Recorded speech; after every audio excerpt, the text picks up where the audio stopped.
This is Straight Talk Politics. It is November 25th, 2024, and the title of today's episode is Senate Pushes Back Very Quietly. The United States Senate has been facing a campaign of threats from Donald Trump.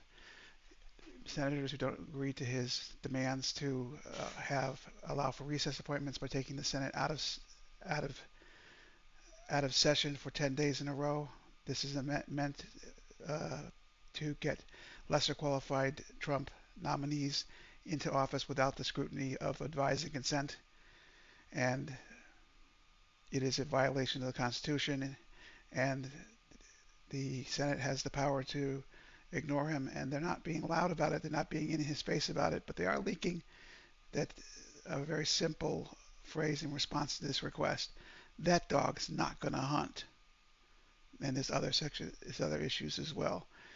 Today's scoreboard is Senate 1, Trump nothing. Matt Gaetz, the person who has apparently paid for relations with 17-year-olds on a number of occasions and provided or took illegal drugs with young women, et cetera, et cetera, et cetera. There was an ethics investigation. He was nominated to be Attorney General, and he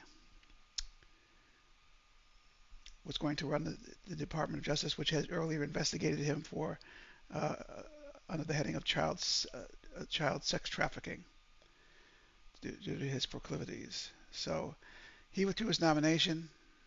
I did put a theory out that maybe this was Trump trying to get him out of the field. His next nominee for the Attorney General has problems. At least it's not criminal problems. It's just the way what she's advocated as a lawyer.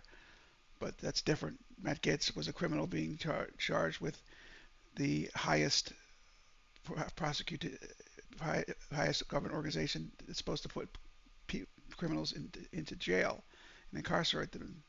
And he was going to be basically the fox watching the henhouse. As I said, the Senate has pushed back quietly on a number of controversial nominees. RFK, who has possible sexual assault charges against him. One of the people he was supposedly assaulted has done a public interview, and the Senate has quietly said they don't want to put a nutcase in charge of the nation's health care. And the Secretary of Defense, Mr. Hesketh, has unadjudicated sexual assault accusations against him, although he's at least addressed the issue and claims that the relations were consensual.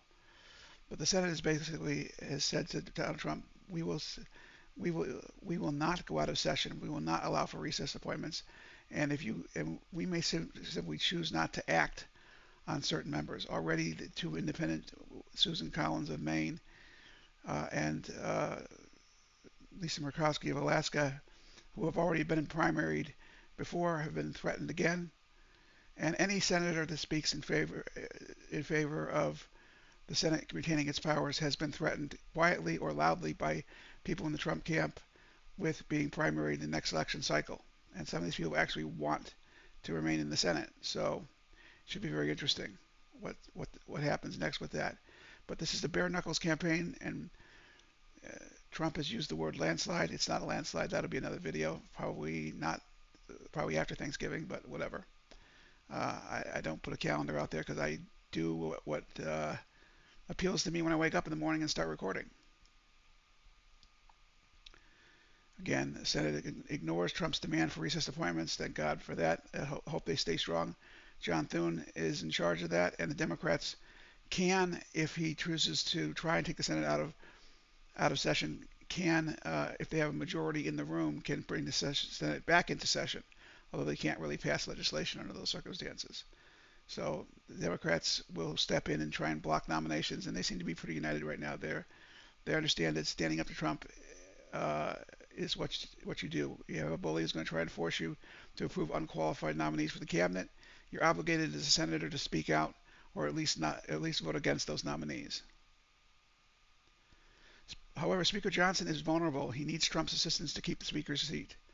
There is a looming crisis coming up in December 2024 and it's mixed signals from the Trump administration team are making things worse, and the chaos and confusion are making things worse. The continuing resolution that gives the government the authority to spend money and fund departments expires in December of 2024. And that resolution has to be extended, otherwise there will be chaos and a government shutdown, possibly as early as December 2024. It would be a unique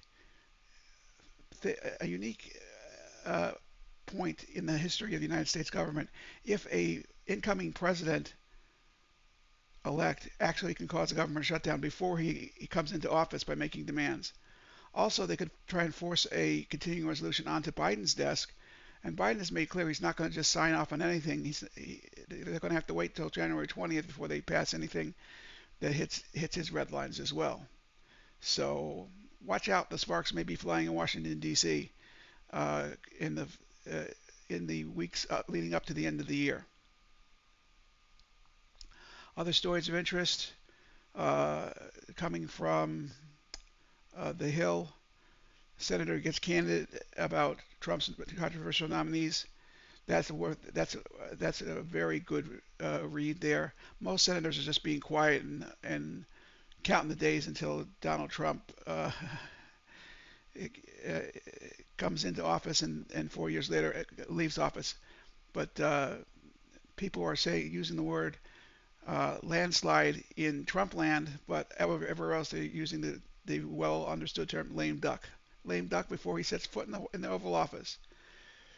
Swapping Bondi for Gates eases fears of the Jewish at the Justice Department, not the Jewish Department. That's funny flub there, but only a little bit. At least she's not under criminal investigation.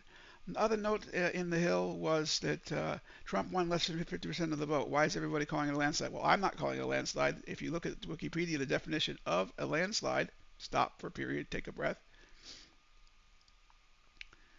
you see it's not a landslide.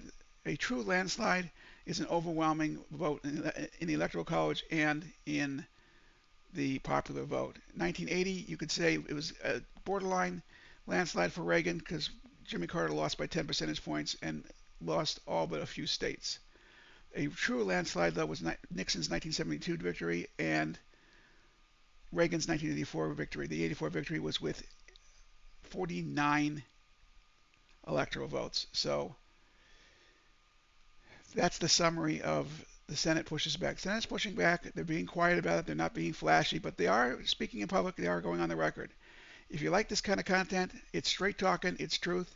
I am an equal opportunity fact checker. I check the facts of Democrats. I check the facts of Republicans. The Republicans are making it very easy for me because they just make stuff up while they're on the podium. So it is easier and there is more fact check fodder. If you like this content, press like. If you want to notify, the notify button will let you know when I publish. And if you want to support me a little bit, hit that subscribe button. I really need your help there. Thank you very much, and have a happy Thanksgiving, America.